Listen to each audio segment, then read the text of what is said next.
And for more on this, joining us now is Liu Youfa, a former vice president of the China Institute of International Studies. Pleasure to have you on the program this evening. The two sides have pledged greater cooperation financially, as we talked about there.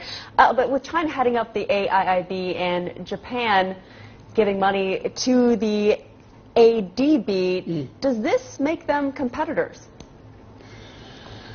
It's a yes and no question. Let me put it this way. From the perspective of the Asia Regional Economic Cooperation, ADB and AIIB have the similar objectives. And they are both to help the recipient countries to expedite the construction of infrastructure, to expedite the cooperation in relevant industries, in trade and investment.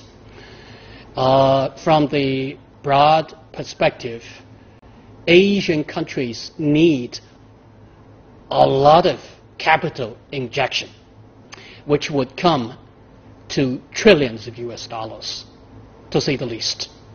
So in this regard, Asia needs more than just two financial institutions.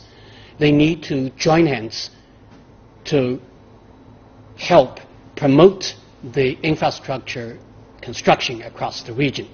So we have Asia is too large to allow the one to exist without the other. So it's kind of mutually complementary, to say the least.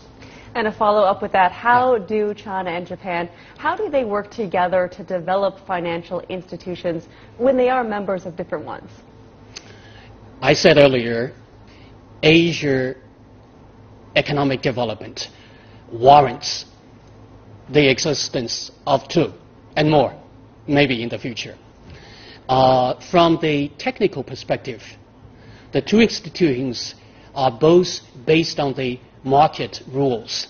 So they have to follow up the similar game rules, the ethic benchmarks, and they have to follow the same procedures. So in this regard, ADB has been in existence for decades. So it has more experience and expertise for the AIIB to seek references from, to say the least. And second, they need to do the international finance to add up the capital injection, which is badly needed across Asia.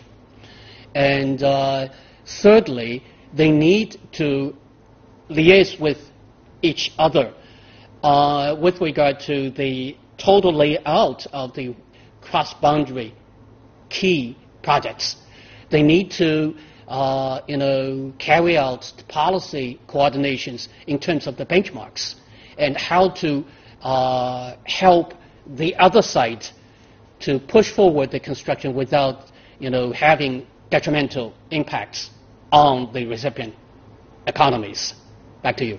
Well, we will be back to you for another question shortly, but first we have a little bit more to talk about.